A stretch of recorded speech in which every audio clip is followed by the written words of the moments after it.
pemaknaan orang hakikat itu beda dengan pemaknaan orang syariat dalam banyak hal. Terutama orang syariat itu biasanya dangkal sekali dalam memaknai hakikat. Misalnya ini contoh yang kalau contohnya yang mudah-mudah dulu. Kullu syai'in halikun illa wajhah. Kita kalau maknani itu yang standar ya, kullu syai'in disekabiane perkara itu halikun mesti rusak. Illa wajhahu kecuali zate Allah. Tentu persepsi umum atau di kitab-kitab syariat, entah itu Syarah, Jalalain atau Sawi atau kitab apa saja, pokoknya kitab syariat, mesti gambarannya itu kiamat, bumi dan langit hancur, semuanya hancur, dan tentu yang tidak hancur hanya Allah Subhanahu wa Ta'ala. Begitu juga makna-makna yang lain tentang al-jannah, tentang an-nar, tentang mizan, tentang hisab, tentang macam-macam. Itu pemaknaan syariat. Ya, jannah itu nanti, nar juga nanti, hisab juga apa? Kenapa pemaknaan gini ini menjadi jauh dari Tuhan dan menjadi, saya katakan tadi, dangkal? Mergi ngeten logikanya ngeten. Ya logikanya ngeten. Teng kitab hikam ini pula itu ada istilah lau asyraka laka nurul yakin, sebagian nurul basirah la ra'aital akhirata aqraba ilaika min antar takhila ilaika. Dan itu tak ulang-ulang, kita mudi-mudi tak ulang. Andaikan cara iman sampean itu punya nurul basirah, punya mata hati, jadi itu iman diwujudillah. Iman bahwa yang wujud itu Allah, yang wujud hakiki itu apa? La ra'aital akhirata aqraba ilaika. Kamu akan melihat akhirat itu dekat sekali. Enggak usah kamu menuju akhirat. Kalau akhirat misalnya saya nanti nunggu mati itu kan kesuwen. Misalnya mata itu sudah engkat, tapi kok ngenteni ning alam barzah, alam kuburan. Ngenteni akhiratnya, ngenteni barang-barang ruhin dan sebagainya kan nopo kesu. Dan saya kalau ingin mendapat nikmat surga itu nanti juga kesuwen. Kalau saya takut neraka nanti juga nopo. Ilmu yang dipakai orang hakikat itu begini misalnya. Surga itu kan bukti ridho Allah. Yes, surga itu bukti ridho Allah. Sehingga penuh kenyamanan. Karena penuh ridhanya Allah, mesti penuh apa? Kenyamanan. Neraka itu simbol atau bukti suhtullah. Tentu segalanya tidak nyaman karena ada Kalau masalah surga itu ridho Allah dan neraka itu suhtullah. Loh, sekarang tuh masalahnya kan di Allahnya, bukan di surga dan neraka. Sekarang Allah wis wujud napa dereng? Pun wujud. Dan Allah pun beraksi napa dereng sampun. Sekarang juga Allah juga punya ridhonya, juga punya suhtunya. Allah sekarang juga punya sifat seneng, juga punya sifat Kalau kamu iman betul punya nurul basiro ya sekarang juga Allah itu adepi. Kowe saiki golek ridhone dan menghindari tidak usah nunggu surga. Dan saat itu juga Anda sudah di surga. Sehingga perasaan wong hakikat ibadah kok ngenteni suben kesuwen. Wong Allah wujude saiki. Lho kita ini kan nyembah Allah. Apa wujude saiki kok ditunda suben bodoh tak pinter. Jadi sampean yang di sini itu bodoh semua. Kalau cara ibadah demikian saiki tobat Muharram nih napa? Tobat. Paham ya? Itu ngerti. Problem ini malah lagi. Kalau surga bukan berarti terus gini, Gus berarti surga yang kayak gambaran di hadis di kitab-kitab berarti tidak ada. Yang bilang tidak ada itu siapa? Wong kayak sampean itu sing ora ono terus. Sing ora ono iku pamahaman, dadi utekem sing ora ono iku ora kok masalah swarga dan apa. Lho coba, surga itu kan bukti ridho Allah, neraka suhtullah. Allah kan sekarang sudah wujud toh. Wujudnya Allah nunggu surga apa enggak? Enggak kan? Dan ridho Allah itu sekarang juga terjadi. Suhtullah juga sekarang juga. Mbok buru sekarang, mbok dicari sekarang. Ridho Allah mbok dicari sekarang. Yaitu seperti doa-doanya Syaikhul Qadir, ilahi ridhoka matlubi, ilahi anta maksudi wa ridhoka apa? Matlubi. Ya karena ya ilahi. Ya sudah berarti benar-benar dimulai sekarang. Sehingga kayak saya sendiri, nak umat ilmu hakikatku, kayak aku apa ibadah haji kayak kesuwen. Apa mulang sampean ya kesuwen. Mbok sesuk ape mergawe ya kesuwen. Mergo paling banter logikane ngeten. Misalnya saya dari rumah mulang Mustofa Ruhin goblok-goblok nak ibadah. Iku kesuwen. Kesuwene ngeten. Engkok mulang ning Ruhin wis kasil mulang ya golek ridane Allah. Padahal mulai saya niat juga sono ridane Allah. Saya melangkahkan kaki ya wis ana Allah sono ridane. Sehingga mulane Kanjeng Nabi ngendikan niatul mukmin khairun amalihi. Wis niat tok wis amal. Mergo kontrake sampai pangeran sing wujud terus. Setiap detik, setiap saat, setiap khotbah, setiap langkah wis kontrake Allah terus. Jadi ya misalnya rasido lah ya apa-apa, mulang Ruhin rasido ya apa-apa, ngekek dhewe Ruhin rasido ya apa-apa. Mulane cara Kanjeng Nabi wong niat apik ra sida tetep ganjaran kok kontrake sebab pangeran Allah ya sujud. Sedekah ben sing sida paham. Iku wis ditulis sitok. Paham.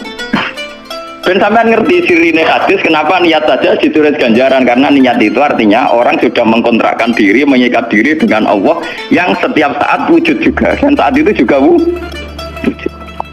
Jadi kamane kados kula misalnya kepengen haji. Gusti berhubung haji perintah jenengan nggih kula kepengin. Tapi saya sekarang juga mulai ibadah. Nggih, mulai napa? Ibadah karena saya tahu boleh haji ya ridhani Allah. Sekarang juga ya ridhani Allah. Dari ridhani Allah dalam konteks sekarang mungkin saya ngajar. Mungkin apa Ruhin nyabari melarat dan mungkin terus begitu itu ada terus. Ujung-ujungnya kepen suga kepen sedekah. Kepen sedekah diridhani pangeran kan begitu. Nah zaman ke melarat, ya ono carane diridhani pangeran, sabar ngempet. Mau sono juga, jadi rasa kesusu paham kan. Jadi itu memang begitu, orang hakikat tuh enggak pernah kesusu. Itu jenenge wal akhri demi waktu. Jadi semua waktu itu padat dengan amal. Mergo zaman kiri untuk ridhani Allah lewat jalur sabar. Zaman suka untuk ridhani Allah lewat jalur sedekah ikhlas. Paham ya? Zaman bingung diusir bojo ya misalnya ya lewat sabar. Zaman bojo mesra ya lewat rahmat. Pokoknya ono terus. Sehingga wal akhri ini padat innal insana lafi khusr. Manusia selalu rugi illal ladzina amanu kecuali saat itu dia iman, saat itu dia sholihat. Jadi kalau orang hakikat maknanya ya kecuali saat itu dia iman, kecuali saat itu dia sholihat. Demi waktu. Demi waktu ngenteni sampean kan terlambat Pak. Iku nak oleh maknanya wong napa? Hakikat. Dan itu rumah sakul wis cerdas. Karena dari awal ilmu hakikat dianggap katanya di atas napa? Syariat. Jadi sampean malah enak, sing ngaji kok enak, dadi mulai koma wis ibadah. Delek-delek kok bojo ben iso ngaji wis mulai ibadah. Enggak apa-apa, menghindari kebatilan demi barang hak itu ya. Itu sudah bagian dari. Menate sampean terima sampean. Sak kula mawon niku wis biasa. Jadi Gus kok lunga-lunga. Lah terus piye hukume ku piye? Ya. Lho kalau ada cerita. Kiai Arwani top-top Kiai. Kiai Quran top-top ra Kiai Arwani. Ini bapak menangi Arwani melarat. Itu kalau beliau ngajar di rumah. Jadi sempat beliau itu ngajar di rumah. Itu kalau bunyainya itu agak keren. Mau urusan belanja bawa agak keren. Cuma pindah di masjid aja. Jadi ya basaria sekali lebih aman. Di masjid lebih apa? Jadi kabeh kiai tahu sok enggak ngaji ning omah ben barokah. Tapi ketika suasana tidak kondusif. Pindah. Momennya ditambah mertua barang dunia. Bojo tok wis problem. Momennya tambah mertua tambah IP. Mulane mubalek ku PD-PD, mergo pidatone ora ning area terlarang. Tambah PD, mergo ora konangan. Ning areane dhewe bar. Ya nak gadah bojo kudu sakinah mawaddah rahmah dari bojone men capek. Lah nek kenapa mubalek mlepuk, mergo jauh dari area. Sing ngono tok kuncine. Tapi kalau orang hakikat itu ya gak ngeluh. Ketika bojo grundel kowe ridho mek kodok-kodare pangeran ya ibadah. Berhasil melalikan diri ya napa? Akhirnya berhasil ngaji ya napa? Karena Allah itu wujud di setiap langkah kita, di setiap detik kita, di setiap nafas kita. Lah kalau wujudnya Allah di setiap detik kita, nafas kita, kenapa nunggu nanti-nanti? Sebab itu saudara Rasulullah ketika Nabi ngendikan, ya mulai niat tuh dihitung. Nah wong saiki wong intelektual kabeh. Bagaimana mungkin belum aksi nyata kok sudah dihitung ora roh pangeran, paham nggih? Paham nggih wong-wong ora roh pangeran. Dadi intelektual ya kudu tobat, paham. Bagaimana mungkin niat belum aksi nyata kok sudah di jadi nak goblok ora rasa di syariat. Nek wis goblok ditulis ning koran dadi buku. Wong goblok kok di syariat. Wong dari awal nanti ngedikan dimulai niat, maksudnya niat itu niat amal soleh lillahi ta'ala-nya dari awal transaksinya dengan Allah Subhanahu wa taala. Ingatnya.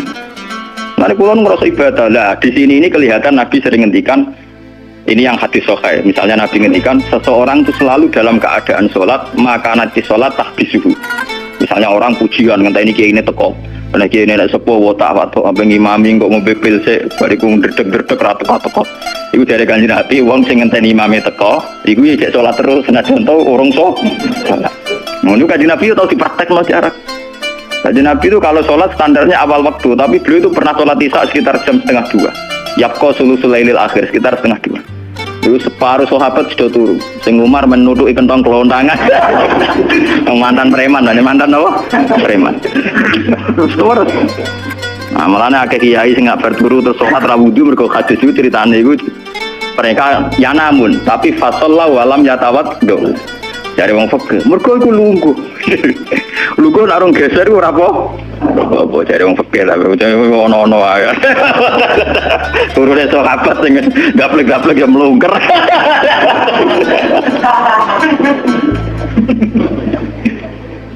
Kanjeng Nabi rawuh santai.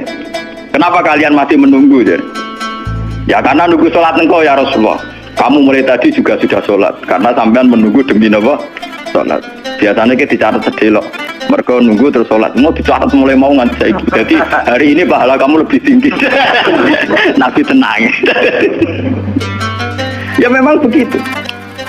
Sehingga kalau wal asri innal insana lafi khusrin, demi waktu itu tidak ada ruginya. Misalnya saya juga pernah melarat. Mungkin ya tahu melarat nganti saiki misalnya.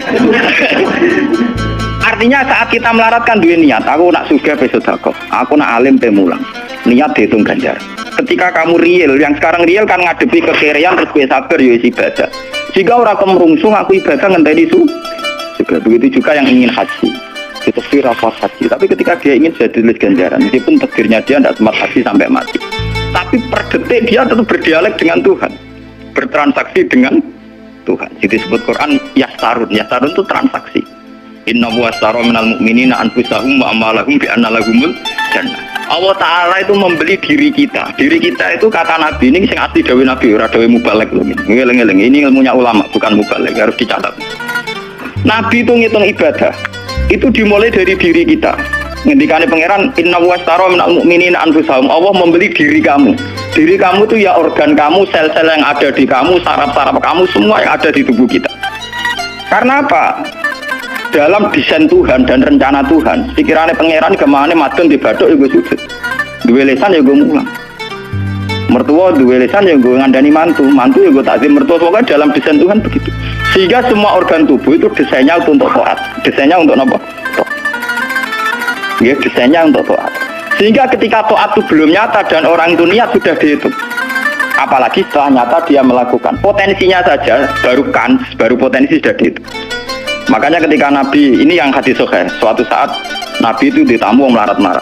Wes melarat ngenes deh. Kok ditonggo sugih lomo ngenes deh. Wes melarat ditonggo napa? Sugih. Matur ya Rasulullah, zahaba ahli dusur bil ambal. Tiang-tiang sugih niku nak moro putih-putih kok nggowo donya gelem sedekah. Yusalluna kama nusolli wa yasumuna kama nasum. Wes ngoten piyambake nggih salat nggih poso. Posone nggih kados kita, salate kados kita. Tapi waya tasaddaku nabi fuduli amalihim, tapi mereka punya kelebihan iso napa sedekah. Jadi kamane wong melarat iki ngenes, duwe rival soleh ditandingnya angel. Mergo salate padha, mulane wong melarat tuh seneng nek wong sugih ra poso, oh unggul aku. Mergo wong soleh melarat nek disaingi soleh juga ya gak trimo. Pak matane wong ten. Lha iku zaman Nabi ora trimo. Dadi kan terus sowan Kanjeng Nabi. Kanjeng Nabi kula ditonggo soleh, salate kados kita, pasane kados kita, cuma wa tasodakuna bibuduli apa? Mereka keunggulannya bisa sedekah menjadi duit. Sekarang Kanjeng Nabi itu ngendikan apa perlu ala adlukum, apa perlu kamu saya tunjukkan sesuatu yang kamu bisa sedekah dengan yang kamu miliki. Ya Rasulullah. Itu pertama yang dihitung Nabi itu fi kulli sulama minan sedekah. Setiap sel atau organ atau ros-rosan manusia itu dihitung apa? Sedekah. Itu kan luar biasa. Jadi yang dihitung itu yang fisik, anfusahum, fisik kita ini sedekah. Itu yang paham itu orang-orang hakikat. Yang paham itu orang-orang apa? Hakikat. Orang hakikat ini cerita ilmu kelas tinggi ini, tapi tak terang lebih lucu banget, ben paham. Sistem wujud kita, kasus ini bahak wujud. Saya itu dalam penanggalan orang tua saya itu lahir 1970. Makanya tahun baru Muharram ini bagi saya spesial karena saya pas umur 40. Nak waras, nak orang waras ya diparingi waras. Ya ini rawaras sampai malah kayak opo.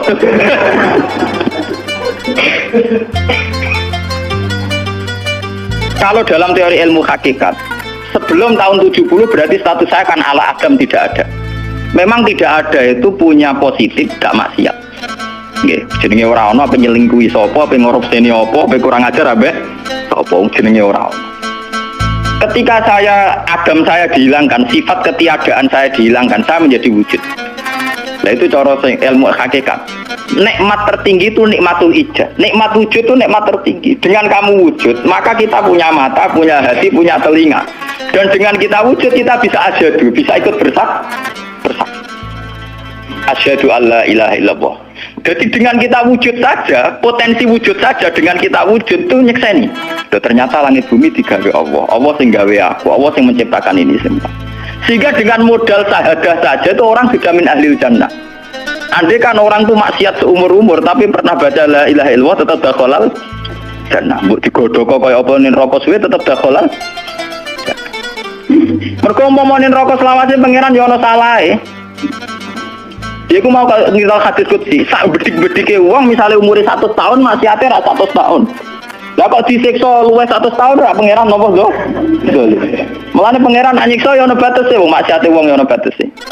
Tapi diwale iki ngoten, ketika ana wong taat mulai bayi taat nganti mate, dilebokno pangeran swarga. Kowe ros bab mlebu swarga. Jare wong iku nggih ngertos Gusti iki kula taat ratu maksiat sak umur-umur. Iya, tapi nek swarga 80 tahun wae nggih taat 80 tahun riang. Ya nak maksiat iku 80 tahun, nerakane 80 tahun ae, tapi nak taat 80 tahun kok swargane ya 80 tahun. Yo kene neraka ae, nak engko bar 80 tahun tak pindah ning neraka wong taat 80 tahun. Mboten Gusti pendapat kula ralat, kula mlebu swarga krana fadhole jenengan. Lah ana iku abadi fadholku. Menawa kena apa wong ning swarga kok abadi, mergo fadhole Allah. Mulane Kanjeng Nabi ngendikan, tidak akan kalian masuk surga karena amal kalian. Tapi kamu masuk surga karena fadlnya Allah. Ada sahabat yang tanya, wala anta ya Rasulullah, juga tidak engkau ya Rasulullah, wala ana. Saya sendiri tidak akan masuk surga karena amal saya, kecuali dikasih rahmat Allah. Orang Mu'tazilah, orang ahli sunnah yang orang-orang syariat berdebat kusir tentang masalah bagaimana mungkin masuk surga tanpa ngamal, modal fadlnya pengen.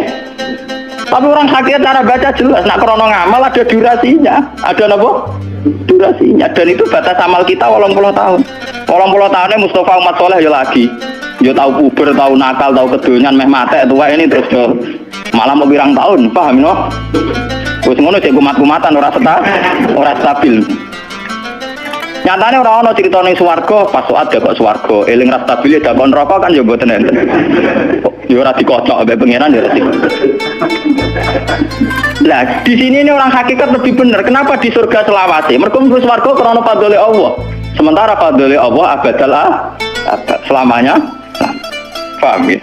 Jadi orang hakikat itu cara baca gampang. Nah, kalau begitu, organ tubuh kita ini dengan sendirinya sudah ibadah karena dengan wujud kita bersaksi. Mulane Kanjeng Nabi bersaksi terus. Lho nek wong soleh-soleh pas-pasan kok sampean eling pangeran kan pedak salat, pedak tawaf. Nah Kanjeng Nabi mboten.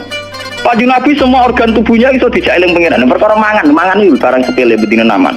Nabi baca bismillahirrahmanirrahim. Setelah makan ya baca alhamdulillah. Mau ke WC itu Nabi juga baca bismillah. Setelah dari WC sesuatu yang biasa, Nabi juga bilang alhamdulillahilladzi azhabanil adza wa afani. Semua sistem tubuh kita butuh makan, baca bismillah juga ibadah. Kita butuh berak nanti bisa membuang al-adha, piloro. Itu juga nanti dihitung oleh Nabi alhamdulillah alladzi azhabanil adza wa afani. Sehingga semua proses tubuh yang ada pada Rasulullah semuanya menjadi nopo? Ibadah. Nah, makanya Nabi ngitung, makanya sama ndak usah ngeluh dengan fisik yang sekarang ndak usah. Nah, aku ganteng ya syukur paling ganteng. Nah, elek alhamdulillah potensi zina saya rendah. Mergo ora ono sing minat. Paham ya? Nah, jabat ya sing syukur mergo iso amar ma'ruf nahi mungkar lebih luas. Nah, ora jabat berarti tidak ada kemungkinan korup. Berarti semua harus kita syukur. Atas kula nu kiye cilik ya syukur, kiye gede syukur, sok ben bubar ya syukur mawon. Pokoke kula niku ndonga be pangeran, angger pangerane ora sing bubar nonton kula santai mawon. Terus Nabi menyebut lagi. Yang disebut Nabi itu hal-hal kecil. Wa imatatul azza min at-tariq sedekah. Kowe kono kotoran atau ada duri atau apa yang mengganggu di jalan, kamu singkirkan juga nopo ibadah. Lah itu yang luar biasa Nabi akhirnya ngendikan wa fi buti ahadikum sedekah. Bahkan kamu menggauli istri kamu itu juga ibadah. Padahal suatu yang seks, yang pornografi, yang biologis, Nabi juga nyebut wa fi buti ahadikum sedekah. Dalam organ buduk kamu itu juga sedekah. Sampai sahabat ada yang tanya, ayati ahaduna syahwatahu wa huwa lahu ajrun. Bagaimana mungkin ya Rasulullah orang mendatangi syahwatnya kemudian dia dapat pahala? Pengurusan syahwat masa untuk ganjaran ya Rasulullah. Tapi apa kata Nabi? Alaisa law wada'aha fi haramin akana alaihi wisrun. Nah, dekne salah letak itu kan ya dosa. Mane bojomu sok ben kabeh masuk elek-elek lah ben ahli swarga kan. Mergo piye wong lanang ora iso zina nak bar dikeki sing wedok, paham. Minimal ada durasi sekian jam dene ora kuat zina. Dan itu prestasinya sing wedok. Makane jare Nabi api-api wong wedok sing lanang mari doyan terus.